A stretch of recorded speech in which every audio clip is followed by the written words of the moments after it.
ముఖ్యంగా ఈ మాసంలో ఉండేటువంటి గ్రహస్థితిని చూస్తే 13వ తారీఖు వరకు కుజుడు సప్తమంలో ఉంటారు తులారాశి వారికి. ఆ తదుపరి అష్టమ స్థానానికి కుజాష్టమ దోషము అనేటువంటిది అన్వయం అవుతుంది. 17వ తారీఖు వరకు భాగ్యరవి ఉంటారు. 17వ తారీఖు తర్వాత దశమ రవి, అంటే రవి అనుకూలిస్తారు. ఒక గ్రహం అనుకూలంగా మారుతోంది, ఒక గ్రహం ప్రతికూలంగా మారుతుంది. అయితే రాహు అనుకూలమైనటువంటి గ్రహంగా ఉన్నారు. అష్టమ స్థానంలో కుజుడితో పాటుగా గురువు కూడా ఉన్నారు. ఈ విషయాన్ని మనం దృష్టిలో పెట్టుకున్నప్పుడు ఈ మాసం మధ్యస్థంగా ఉంటుంది. అంటే ఇదంతా ప్రతికూలతతోటి ఉండదు, అలానే అంత అనుకూలంగా కూడా ఉండదు. చాలా మధ్యస్థమైనటువంటి ఫలితాలను మనం ఆశించవచ్చును జూలై నెలలో ఉన్నటువంటి గ్రహస్థితి రీత్యా. అష్టమ స్థానంలోకి కుజుడు చేరడం, అష్టమంలోనే ఉన్నటువంటి గురుగ్రహంతో కలిసి ఉండడం వల్ల ప్రవాసం కార్యహాని స్యాత్ కసరోగం ప్రపీడనం అన్నది శాస్త్రం. అయితే ఈ కుజగురుల యొక్క యుతి ఏదైతే ఉన్నదో దానివల్ల కొంత రుణబాధలు అనేటువంటివి పెరగడానికి అవకాశాలు ఉంటాయి. ఇది ఒక్కటి ప్రధానంగా గుర్తుపెట్టుకోవాలి. అలాగే కుజాష్టమం అష్టమ గురు యొక్క దోషం వల్ల ఏమవుతుంది అంటే ఆరోగ్యపరమైనటువంటి సమస్యలకి అవకాశం ఉంటుంది. రెండిటి మీద ఈ గ్రహస్థితి ప్రధానంగా ఫలితం చూపిస్తుంది. ఒకటి ఆరోగ్యము, రెండు సంపద, ఆర్థిక పరిస్థితులు. ఆరోగ్యము, ఆర్థిక పరిస్థితులు ఈ రెండిటి మీద ప్రభావాన్ని చూపెడుతుంది. మరి ఇవి ప్రతికూలతను చూపించే గ్రహాలు కదా, వీటి నుండి కాపాడే గ్రహాలు ఉన్నాయా? ఎందుకు లేవు? ఆ రాహు 6వ స్థానంలో ఉన్నారు. 6లో రాహువు ఒకే దెబ్బకి రెండిటి నుండి కాపాడగల సమర్థులు. అటు ఆరోగ్యాన్ని ఇస్తారు, అటు ఆర్థిక పరిస్థితుల్ని మెరుగుపరుస్తారు.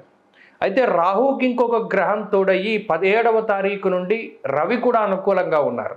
అంటే 17 నుండి దశమ రవి దిగ్బలయుక్తుడైనటువంటి రవి వల్ల అటు ఆనందము, ఉత్సాహము, ఆరోగ్యం ఇవన్నీ కూడా కలుస్తాయి.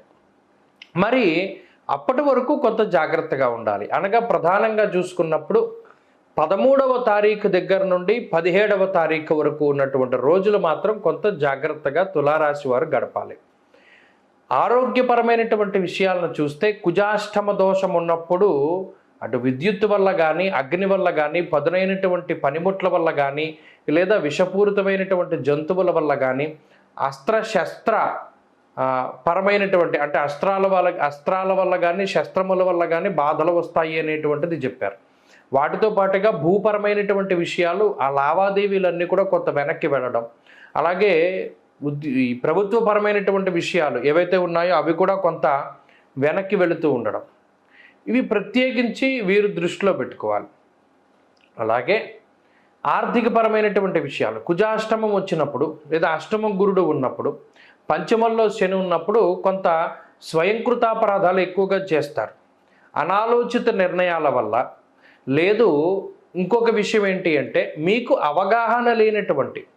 అవగాహన రాహిత్యంతో కూడి ఉన్నటువంటి చర్యల వల్ల కూడా దెబ్బతింటారు అని శాస్త్రంలో చెప్పారు. అంటే ఏంటి, ఈ నెలలో తులారాశి వారు అదృష్టాన్ని నమ్ముకోకుండా మిమ్మల్ని మీరు నమ్ముకుని ఈ పని నేను చేయగలను, ఈ పని ప్రారంభిస్తే ఎవరి సహాయం లేకుండా నేను పూర్తి చేస్తాను, లేదా ఇందులో నేను డబ్బు పెడుతున్నాను, నా శక్తిని పెడుతున్నాను, నా సమయాన్ని పెడుతున్నాను, కాబట్టి దీన్ని నేను పూర్తి చేయగలుగుతాను మధ్యలో వదలకుండా అని ప్రగాఢమైనటువంటి విశ్వాసంతోనే ఉండాలి. అంతేగాని ఎవరినైనా నమ్ముకుని కానీ, ప్రత్యేకించి అదృష్టాన్ని నమ్ముకుని కానీ ఏదైనా ఒక పని గనక చేస్తే దానివల్ల మాత్రం ఇబ్బంది పడతారు.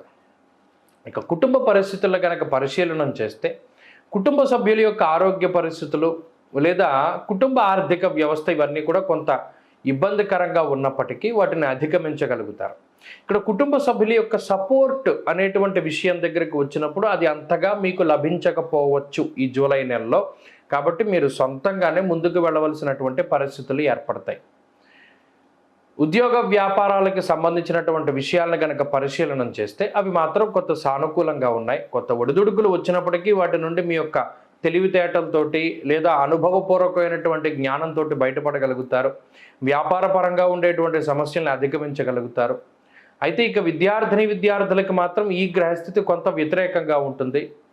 ప్రత్యేకించి ఏకాగ్రత తగ్గుతూ ఉంటుంది, వాటి పట్ల శ్రద్ధ వహించాలి. స్త్రీలకు ప్రత్యేకించి ఈ గ్రహస్థితి మానసికమైనటువంటి అశాంతికి ఎక్కువగా కారణమవుతుంది.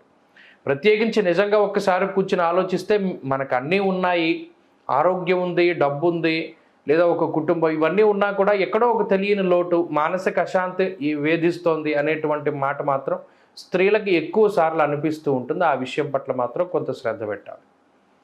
తులారాశి వారు ఈ జూలై నెలలో మరింత మంచి ఫలితాలు, ఇప్పుడు ఇచ్చేటువంటి ఈ అష్టమ కుజ అష్టమ గురు దోషాలు పోయి మంచి ఫలితాలను సాధించడానికై లక్ష్మీ నరసింహస్వామి వారి యొక్క ఆరాధన ఎక్కువగా చేస్తూ ఉండాలి.